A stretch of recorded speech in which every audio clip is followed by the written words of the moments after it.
Hi, sorry about all the yellow. It's looking too yellow. So the idea of this particular video is talk about NMAT as a test. A lot of people have asked me question as to when to take the NMAT. Should it take before the CAT? Should it take after the CAT? So I'll address it.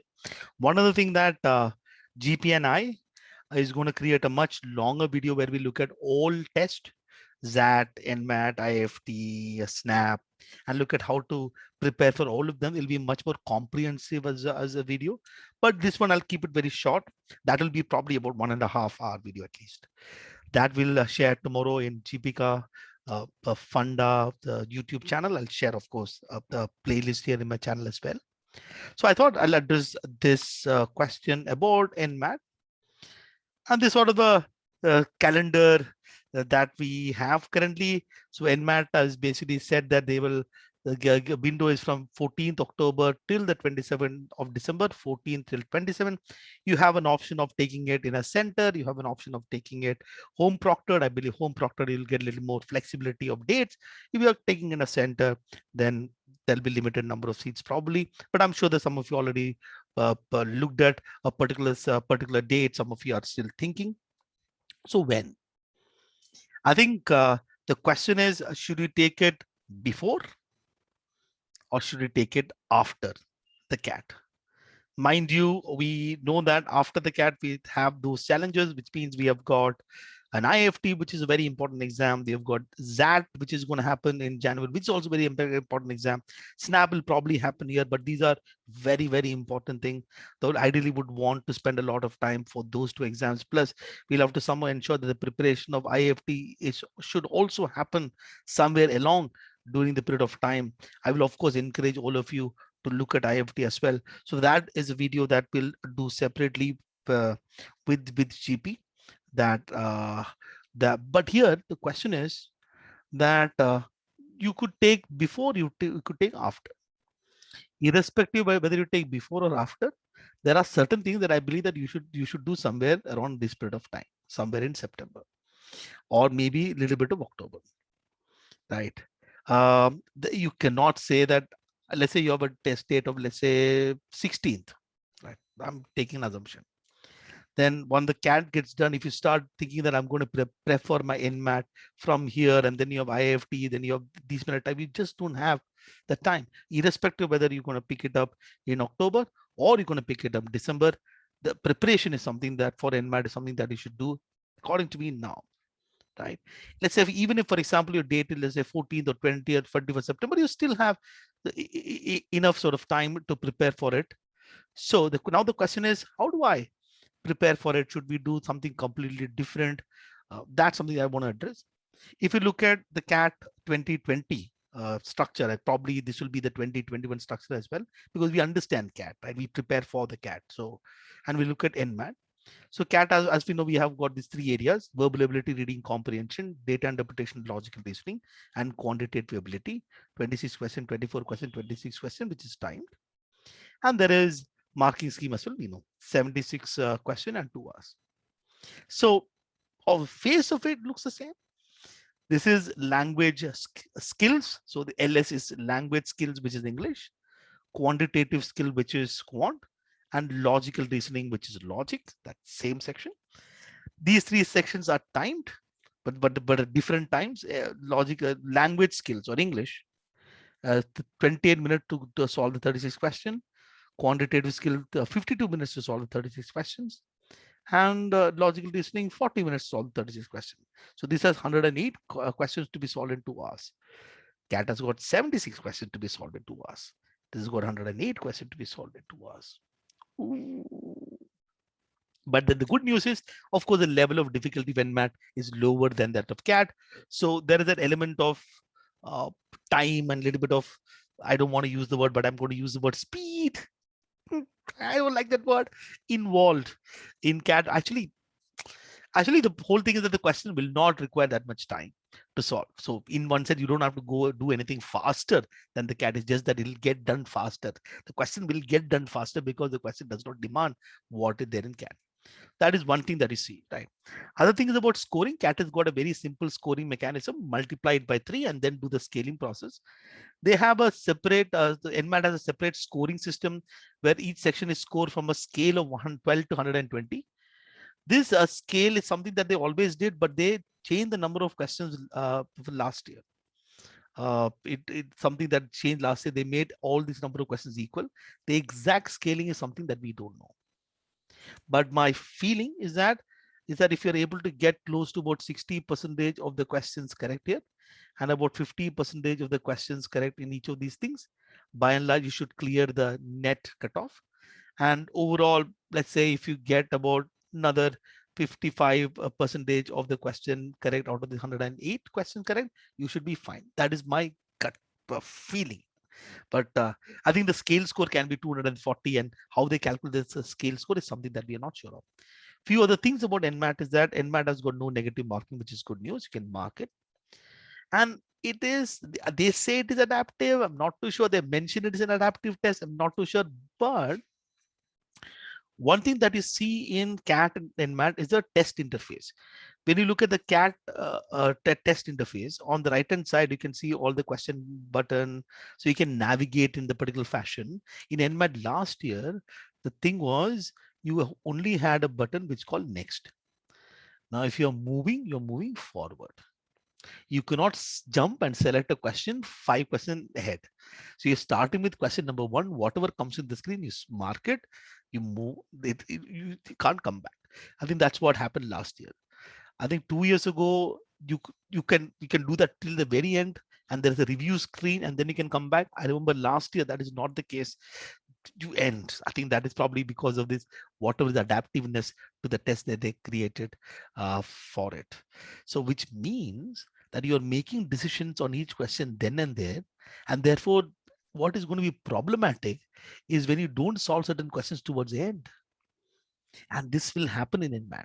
So the time management with respect to NMAT is one thing that you must look at. So NMAT mock test should be very important, and the mock test should kind of reflect whatever that NMAT interface does. So that's something that you should do. So you have actually moving forward. If let's say if you're taking any test where you can move backward, don't follow that. You are only moving forward. But the actual examination, that is not happening.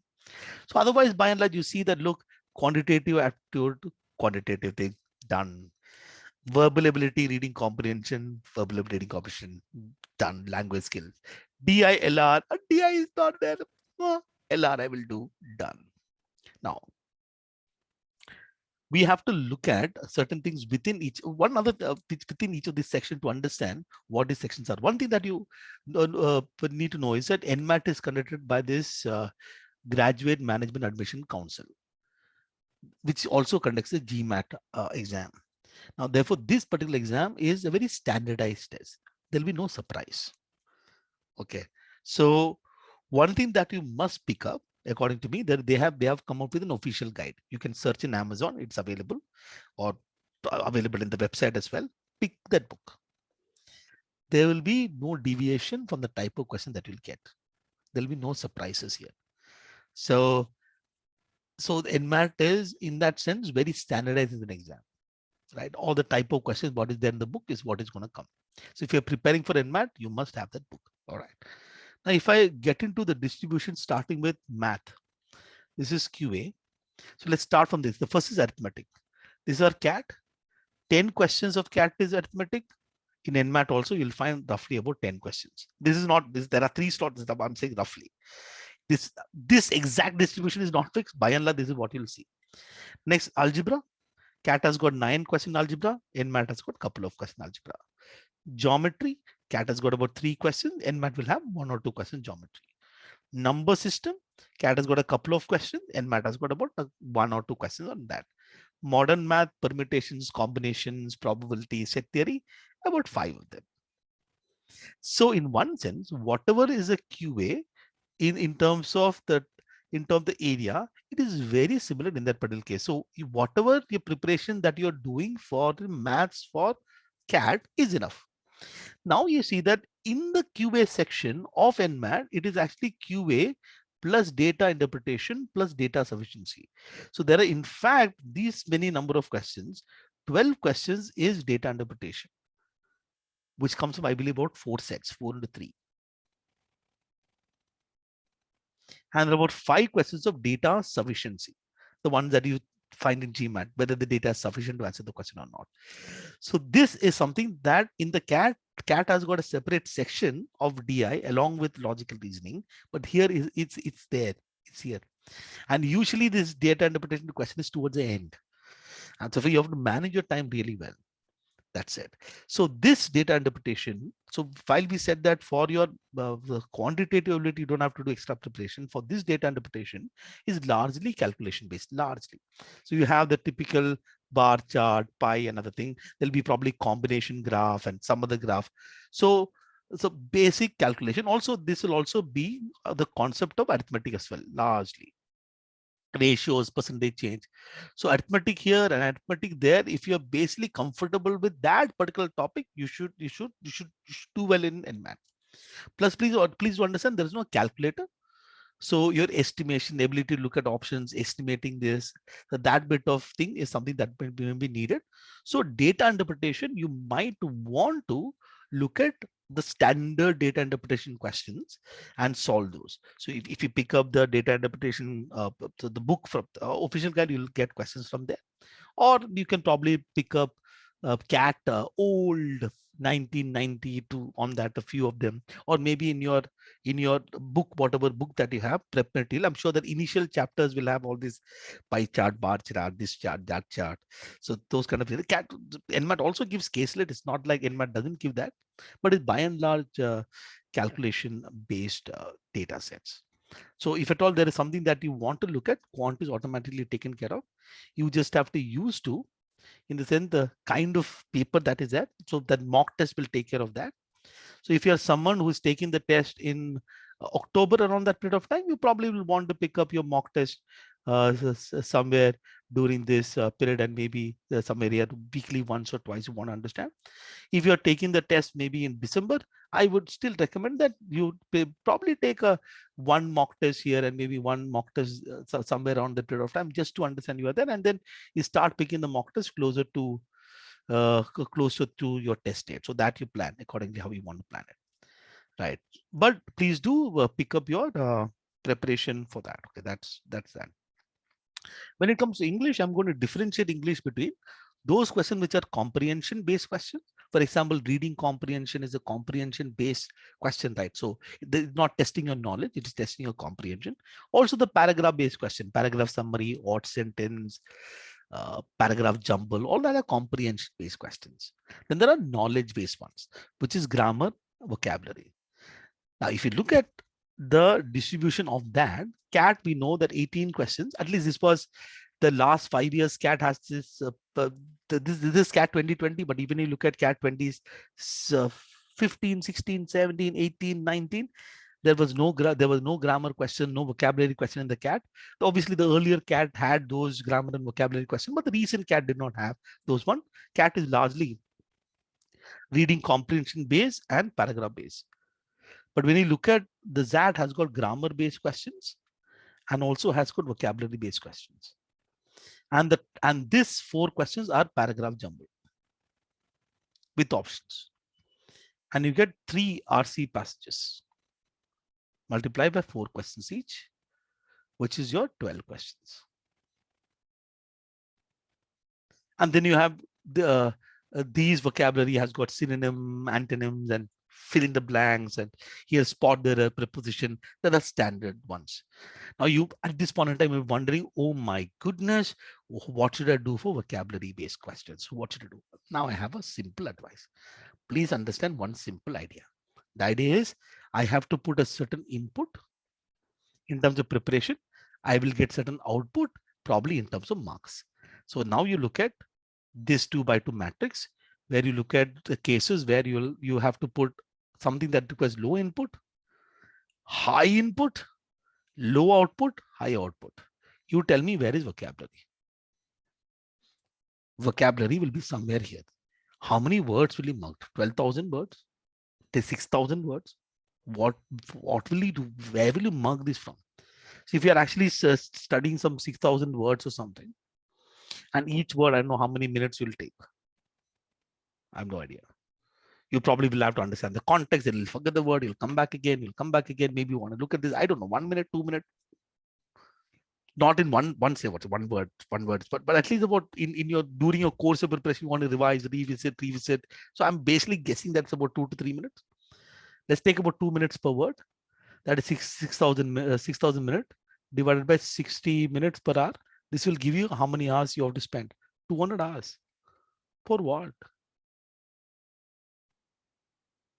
If you want to do mug up words, please go ahead and do it. Most of them end up doing it. The point that I'm saying is that if, let's say, that about 20 questions net correct out of the 36 will be amazing.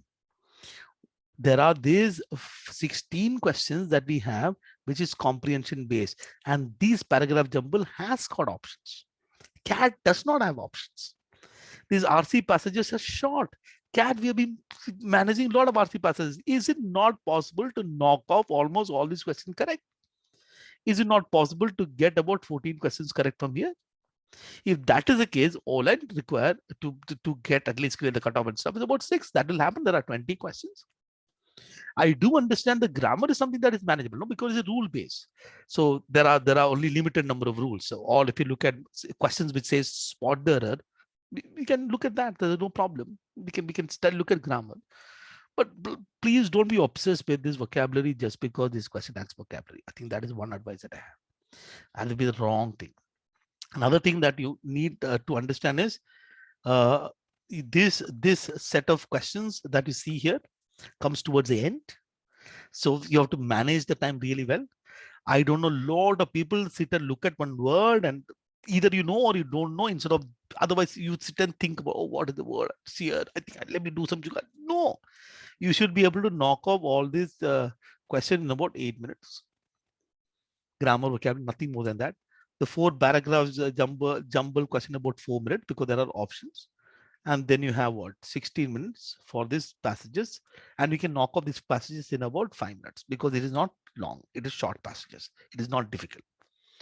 So the key idea is that if you manage the time essentially well, the reason why people mess up on this is that their complete focus on this, and I forget that even though the number of questions is less, you can probably get about easily looking at about 80% to 70% mark out of it. Mind you, there is also not negative marking, so you can take a risk.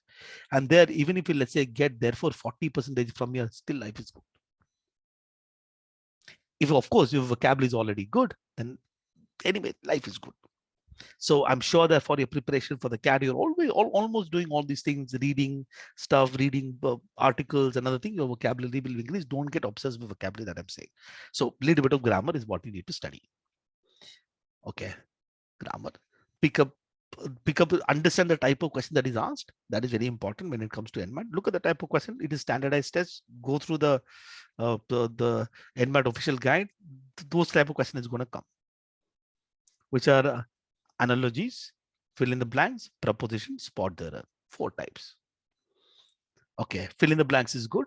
Analogy is good. Unnecessarily don't do this and that. Just look at the type of question that is there in the official guide. And there is a word list that is given. Don't think of mugging those word lists and all. If you want to do it, do it. There's nothing much to be done. Well, you have to do grammar. The key is going to be logic. Because in logic reasoning, we are used to these set-based questions. One set and given 1, 2, 3, 4 in logical reasoning. But there are a lot of these individual questions. For example, analytical reasoning, directions. Person travels, takes the right turn, then goes east, then goes west, then decide to sit, chill, and then where is he?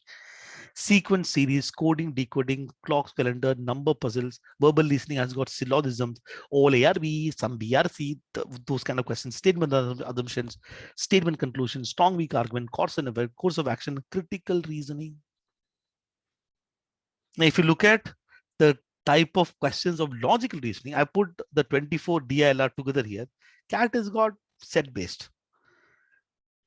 NMAT does have set-based question, but you have analytical reasoning, which is here, 5 of them, a considerable chunk of verbal reasoning question, a considerable chunk of critical reasoning question.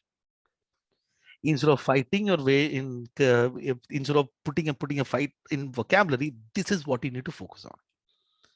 So you have, for example, in MAD, you have grouping and arrangement, which I'm sure the standard logical reasoning set, there are these input output questions, input output, input output. This will be very new, but once you understand how to deal with this particular question, how to handle it, it's not very difficult. So I'm sure that if you are part of a course in wherever you are studying, wherein I'm sure that they will teach you. If not, I'm sure that you can find a lot of these one. You can just, a lot of these bank exams have these input output type questions. You can just check and get it. Then you have some Venn diagram and puzzles, analytical reasoning. This is key. Statement assumptions, course of action, statement conclusion, critical reasoning, syllogism, strong weak arguments. Critical reasoning is short sentence, which of the following will strengthen the argument, which of the following will weaken the argument. This probably will be about close to about 6-7 questions from here. Would be critical reasoning itself. So this is something that, so my count is, if I look at the complete set of analytical reasoning sort of questions and these questions, I believe that this will be about totally about 15 to 20 chapters, depending upon how do you define chapters. Each chapter may take about 2 hours. These are 40 hours that you need to spend, right? This is what you need to spend. But once you know how to handle this, the process of solving this question, these are manageable. The key is for English, one thing that you should have a good strategy wherein you have dealing with that. Managing the time is absolutely crucial when it comes to English. I think that extra thing is that we have to look at grammar and specifically the type of question that is asked in NMAT. That's it. Vocabulary, if you want to do it, I am saying, okay. Analogies, still logical things, just manage it. I think that this is my suggestion. Logic is going to be crucial. That extra type of logic questions that you don't find in CAT is something that you have to prepare. If you prepare for this, it is going to be very helpful for IAFT as well, because IAFT will ask also a few of these. SNAP also asks these kind of questions. So this is something that you look at. There are around 10 analytical reasoning chapters and about 10 logical verbal logic reasoning chapters, like syllogism, strong weak arguments, statement assumption, implicit statements, critical reasoning, course of action, cause and effect, things like those, analytical reasoning, direction, sequence, series, input, output, family tree, all those kinds. QA, chillax. Well, don't chill. You just have to ensure that you are able to manage. Again, the QA comes with DI. Please do understand QA comes with DI. So your ability to manage in everything, strategy is going to be important. Here, I think that you will have to look at those standard data interpretation set, plus a few mock tests. So if you are actually sensible, you can manage it. So the first thing that I will recommend is that you pick up the official guide in my guide. Pick it up. Just pick it up. Don't think they are making money from here. You pick it up. Right. Get a hold of an NMAT mock test. Take one. Understand what that is. Pick up the book. Create a plan and don't do unnecessary things. Right. I think it's a clean thing. Even if, let's say, for some reason you're able to get your October date, there is no problem. You can still get the date in October. You still have enough time. There is no issues. If you take the date in December, please do note that it will be heavy in a lot of other things. So even if you take a test in October, even if your test is in December, give some time now for your preparation, especially with respect to logical reasoning and grammar. That's it. And then if mock test, you should be able to manage and more the strategy. And please do understand 108 questions to be done in 2 hours. So there is a game. You cannot go here and there. You cannot run around. You're going in sequence, not getting stuck. All that is important. So aligning yourself to NMAT as a test should be the answer to your question. I hope this made sense. And again, I'm telling you, we'll have a much detailed video getting into other exams, that IFT, and this with GP that I'll do. We are recording it tomorrow. We'll share that. It will be in GP Kafanda. Please go to the channel. I'll leave the description to his channel. I collaborate with him a lot. We create a lot of video. Please subscribe to his channel as well. That should be good. I don't know whether I never say that you should subscribe to my channel. I think I should start saying that. Please subscribe to my channel, like my channel, share my video, press the bell icon, I think I should start saying this. Yeah. Anyways, all right. Have fun. Bye.